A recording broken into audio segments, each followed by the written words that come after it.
Friend, Shabbat Shalom and greetings to you all. Now, I had the special pleasure of having dinner with my daughter during the holy days. Time with friends, family, and loved ones is what holidays are about, what life is about. In our busyness of living, we often lose track, and that's why the weekly Shabbat is so important, because it brings friends, families, and others together, just as another holiday about to dawn is designed to do. Now, it was another interesting week this holy week. This next week will mark the second anniversary of the hostage ordeal. How is that even conceivable? Just as Moses said in the shortest prayer in the Bible, please God, heal her, so we should all say, please God, free them. The world has entered a dangerous time. Hatred abounds, freedoms are being curtailed throughout the free world. It's not anything new. The last administration's Quiet Skies program was pure censorship, as was all social media banning at the behest of political requests. I never thought we would see those things here. But not only are we seeing them, but they are growing and being welcomed, just as political enemies being persecuted and prosecuted all over seems to be all the rage. Now, thankfully, someone like Joe Rogan, who I've actually never listened to, had the decency to say, listen, wake up. A shofar blowing during the holiday, a shofar blowing, as he pointed out that 12,000 people are arrested annually in the UK to prevent free speech. Not for spreading hate, but for liking tweets. But where's the media shouting about this abuse? These people are not calling for violence, he said. They're being arrested for wild things. People are being arrested for liking posts. Some people were investigated for viewing posts. 12,000 people arrested by the police in the UK, the same place that just implemented digital ID.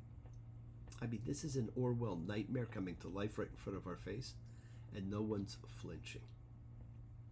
How true. And I've made some of the comments in the past about what, I've been reading about taking place in Britain, and it is very frightening, and it is happening everywhere. It happens in Canada too. And while they're arresting people speaking for freedom, in Britain a horrific attack on a synagogue took place during morning Yom Kippur services, when the synagogue would be the busiest it would be.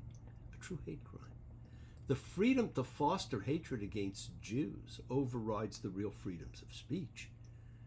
Now, we began the process of Yom Kippur, the most solemn day of the year, with the once done, then banned for hundreds of years, then reinstated and treaty to annul all vows.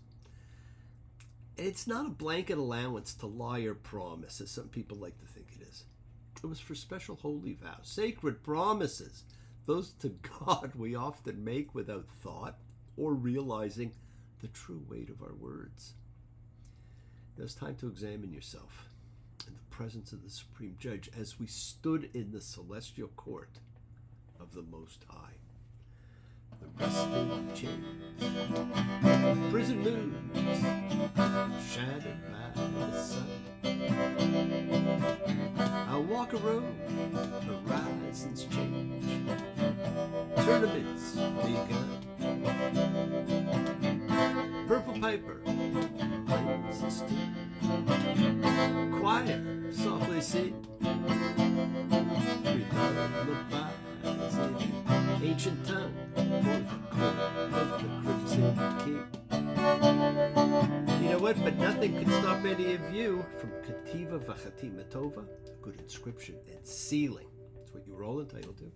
As the day progressed, we degraded ourselves, as is the instruction. We did so by fasting, not bathing, not shaving. We faced the mirror of self.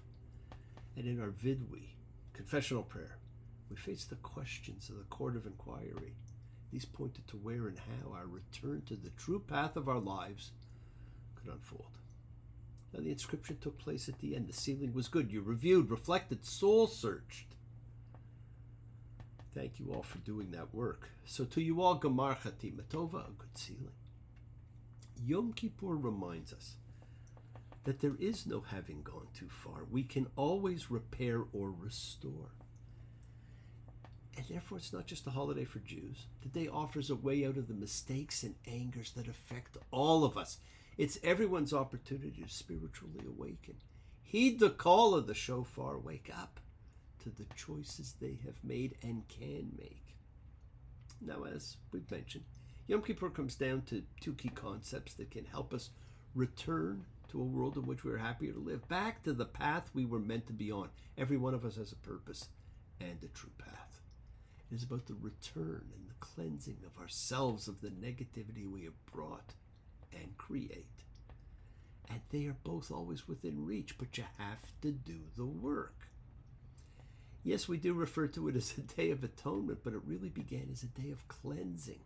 It is initiated not by the chanting of Kol Nidre the night before. No. It was initiated by the special sacrifice done by the high priest himself alone in the Holy of Holies, in which he cleansed the nation of its sins. Hence it became a day of cleansing.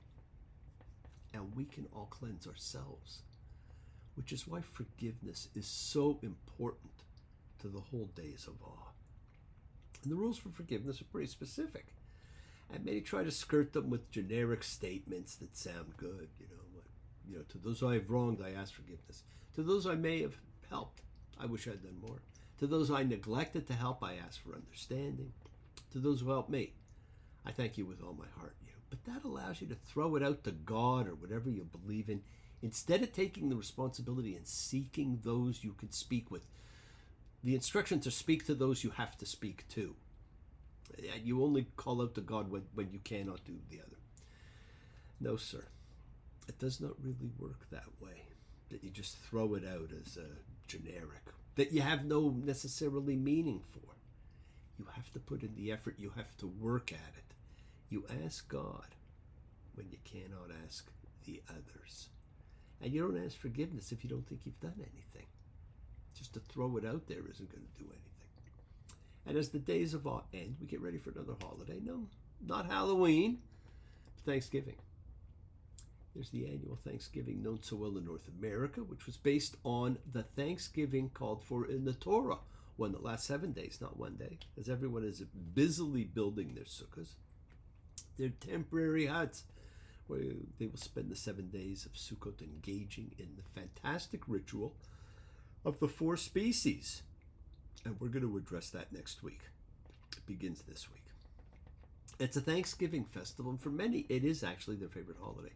It's designed around having guests, and we're going to talk about that also, and why guests are so important. Now, it's one of the ordained gathering festivals, just as we gather as a group, celebrating common belief and faith. As we all come together in the name of peace, love, freedom, independence.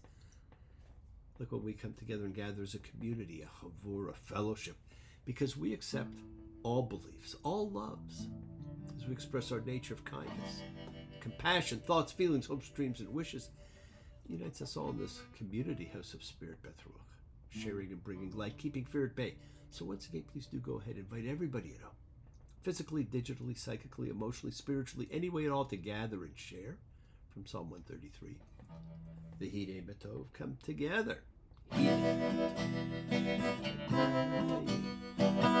Shevet Achi, Hine Matov, Shevet Achi. How good and how pleasant it is for brothers and sisters together. Community. Community. Community. Together. Now, we support each other in this community, so let's all spread love, goodwill, and fellowship to the world. Remember, friends, this is you setting aside just a little bit of sacred time in your own sacred space to honor and converse with whoever, whatever you happen to believe in, because we all believe in something. It's part of your covenant. Your intention that you put out to the universe. It's your goodwill. Goodwill and intention are the roots of what you control, of what you can correct. It is your intention that sets in motion everything that occurs in your lives. And it is goodwill, energy, light that we send out to help heal whoever you know that needs it. Healing and renewal is for everybody. It floats through space, finding those in need. So send it out for those you know, for the souls and spirits of everybody you love. So think of whoever that needs healing and renewal and love, or just plain goodwill. Focus on them. Call their names. It's not just for people. It's for pets. It's for the earth. It is the healing of the world, the tikkun olam, that is part of our spiritual genetic makeup.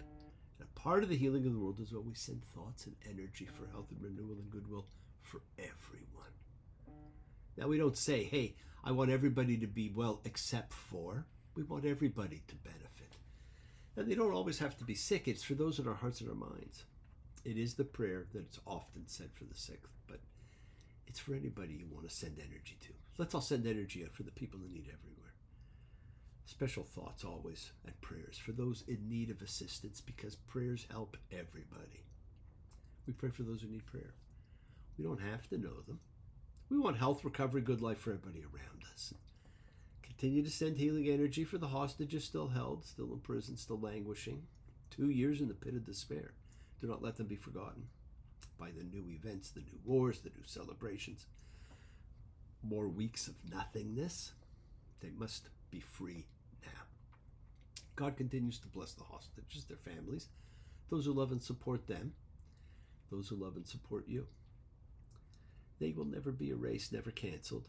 Let's continue to pray for the downtrodden everywhere, for those closer to us, like our old friend Dave, for the Kabbalah group so busily studying, for Inora and Winston, for missing Terry, for Luke and Jerry, for Gabby and me, for Carson, for Callie, for the elf and the bee's parents, for Marie and Pammy, for Shelley and Alana, for Johnny and Fern, for John and Maria, for Doria, for Gloria, for Ronnie and Connie, all rhyming names, for Tally and Maya, for Nina and Danny, for all those suffering and in need, and let's not forget to include all the familiars of our lives, all of our sacred animal friends everywhere, for everyone you know in need, for the whole world, and for Rosemary.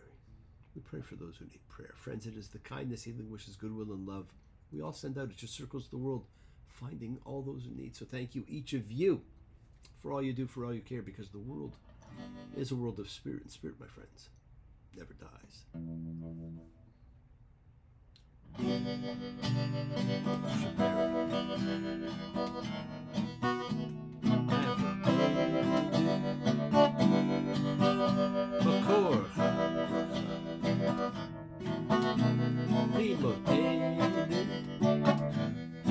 Source of strength.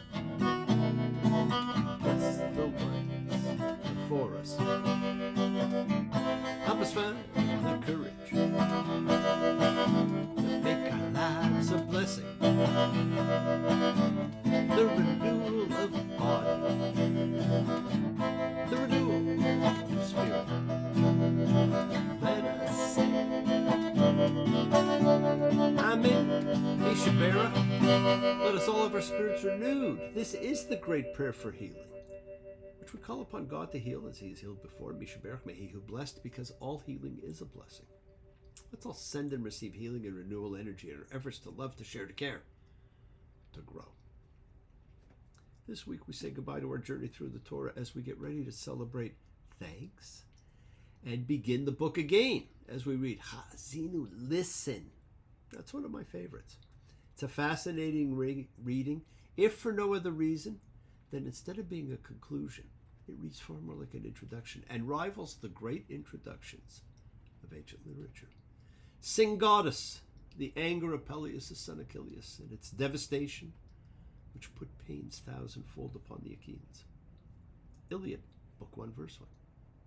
Sing and bemuse, and through me tell the story of that man skilled in all ways of contending, the wanderer, harried for years on end after he plundered the stronghold on the proud height of Troy. The Odyssey, Book 1, verse 1. Of arms and the man I sing, who first from the coast of Troy, exiled by fate, came to Italy and Lavine shores, much buffeted on sea and land by violence from above, through cruel Juno's unforgiving wrath.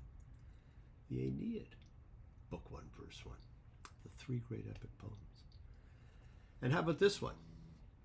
He who has seen everything, I will make known to the lands. I will teach about him who experienced all things alike, and knew, granted him the totality of knowledge of all. He saw the secret, discovered the hidden. He brought information of the time before the flood.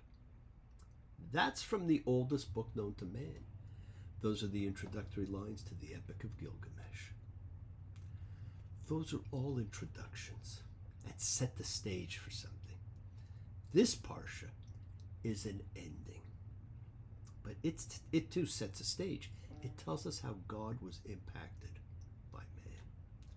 This is the end of the book of words, the book devoted to speaking and therefore to listening.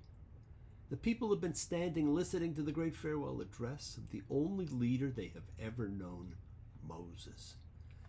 And during these 10 days of awe, we had a chance to listen to our hearts, our souls, our minds, because this is the time of the year you devote to examine yourself, to fix, to correct, to change, to become another person, the person you were meant to be. You hear me say each week the key to peace, happiness, forgiveness is acceptance. That starts with acceptance of self and of circumstance and events. Everything happens as it should. We have to remember the world doesn't operate on our time zone. We actually operate on its. We all have karmic debt. We sometimes wonder why people don't seem to pay their debt when we think they should. That is us on our time, not us on the universe's or God's time, whatever you prefer to call it. The same is true when we examine ourselves. You have to realize you're not going to quickly get rid of the parts of yourself you do not like.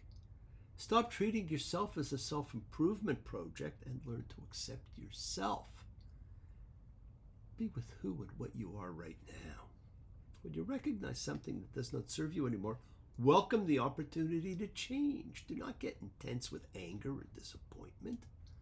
A little restraint on the intensity level in work and play can help ensure that you will be around longer to enjoy your life in deeper and subtler ways. Sometimes we need to question our need for intensity. Where does it come from? What would happen if your life was a little less driven? This is the time for you to truly let go, make changes. This great song by Moses to God opens with two witnesses, which we learned were essential in Jewish law. Not one witness, but there must be two. And what witnesses they are: heaven and earth. Deuteronomy 32:1. Listen, skies, so I may speak, and let the earth hear what my mouth says. Let my teaching come down like showers. Let my saying emerge like dew, like raindrops on plants, like rain falls on herbs. The words of God are flowing down like rain. Words are flowing out like endless rain into a paper cup. They slither wildly as they slip away across the universe. This is an incredible standalone piece of epic biblical poetry. But here we are told the problem was that of God's children. Man, what does that mean? How can we be the problem? Well, it goes on. Deuteronomy 32:4. The rock. His work is unblemished, for all his ways are judgment. God of trust and without injustice. He's virtuous and right, it corrupted at him. Not his children. Their flaw, a crooked and twisted generation. Is it to the Lord that you repay like this, foolish people and unwise? Isn't he your father who created you? He who made you and reared you. When the highest gave nations legacies, when he dispersed humankind, he set the people's borders to the number of the children of Israel. I still say what an incredible introduction it would make. But there you go. It's us, foolish and unwise. And pay careful attention to that last comment, children of Israel, Bnei Yisrael. It's a very common phrase. We use it all the time. But is that what the Bible always said?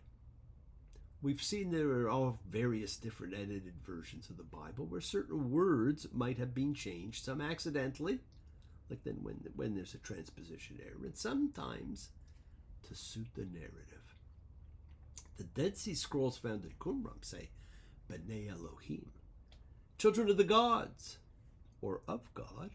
And an early Greek translation took that and made it angels of God, since the angels were often viewed as God's children, which meant that came from B'nai Elohim.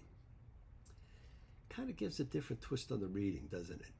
Just like the opening of Genesis when we were told, let us make them in our image. It's with the plural. So here we are, during the period of true introspection, judgmental creatures who pretend not to judge standing in judgment. Don't want to judge nobody. Don't want to be judged. Don't want to touch nobody. Don't want to be touched. Don't want to hurt nobody. Don't want to be hurt. Don't want to treat nobody like they was hurt. And we don't. But it goes on. Deuteronomy 32:17. They sacrificed to demons. And on God. Gods they hadn't known. New ones they came and played. Your fathers hadn't been acquainted with them. The rock that fathered you, you ignored. And you forgot God who bore you. And the Lord saw and rejected from his sons and his daughters angry. And he said, let me hide my face from them. I'll see what their future will be. And friends, God has hidden his face ever since. The message was clear. Man bad, God great. Well, it turns out we've been reading a story of a father and his children. And when we read about our relationships with our father, think of some of the great stories about Dad, To Kill a Mockingbird, Atticus Finch, the model father with a strong moral fiber, dignified, brave, kind, loyal. Bob Cratchit, whose undying kindness and love of family was something money could never buy. King Lear, who did not know his children and became the ultimate character of tragedy. Even go back into the Bible to the story of Abraham and his son Isaac, of David and Solomon. How about you and your father? Stories about fathers and their children, the stories of history, of legacy. Is this poem telling us the Bible is about the relationship between the father and his children? That is a story that never ends. Yes, my friends, the world is sacred. So is every bit of it. Especially gratitude, light a candle, make a wish. Celebrate your life, the lives of those you love. Share your feelings with them. Live free, be free, honor your freedom. Be well, be happy, be blessed. Share and honor the light, and all who live in the light and continue to shine. Continue to send everybody you know goodwill and love. Pray for peace, freedom for everyone, and end to terror and hatred. Remember, friends, we are a community. We learn together. We celebrate with each other. We love each other. We share this right together, men and women equally. Let's all send out love, not fear. Send out peace, harmony, goodwill, and healing to all who need it. Please do. Learn to forgive. Learn to love. Open your hearts. Honor the relationships of your life and tell those you love that you love them. Examine your intention. Use them to imprint your will on the universe, because we set in motion all that happens in our lives. It's our intention, our kavana, our cause, our effect. It's all linked. You always have time to forgive and be forgiven. You have the knowledge of what's good and bad, so acknowledge what you have done wrong to yourself, to God, and to any person you've wronged. Ask forgiveness, but do so with sincerity, accountability, vulnerability. Forgive those who've hurt you, as you learn to be forgiving and compassionate, because the secret of forgiveness, compassion, and peace is acceptance. Can you accept yourself, other people, the world, just as they are? Can you accept life as it is without trying to control it? Because if you do, you can experience the peace that acceptance brings. Keep on dreaming, my friends. Keep on being. Keep sharing. Keep shining. Keep teaching.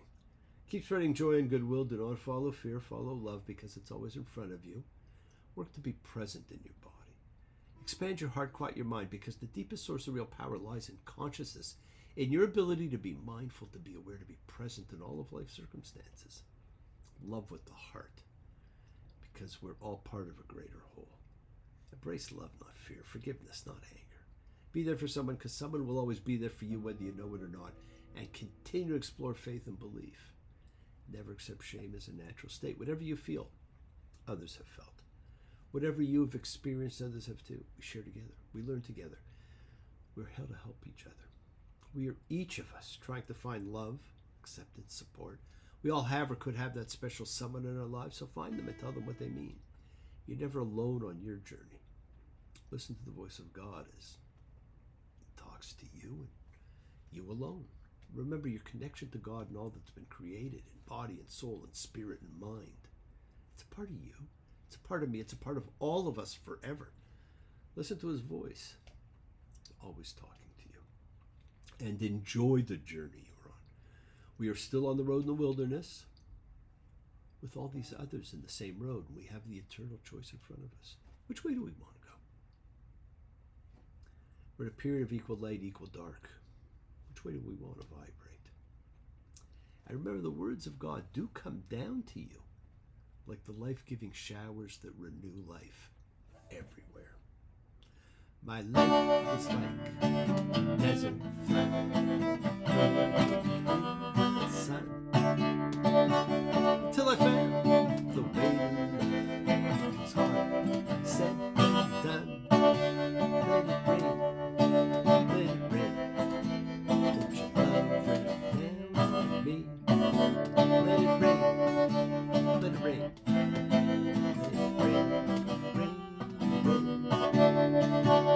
Let love rain down on all of us, my friends. Thank you for joining me.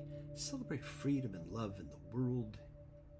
Let the whole world know that you walk in faith and trust, that you believe in yourself, that you believe in love and peace. Shabbat shalom and blessings to you all. Take care.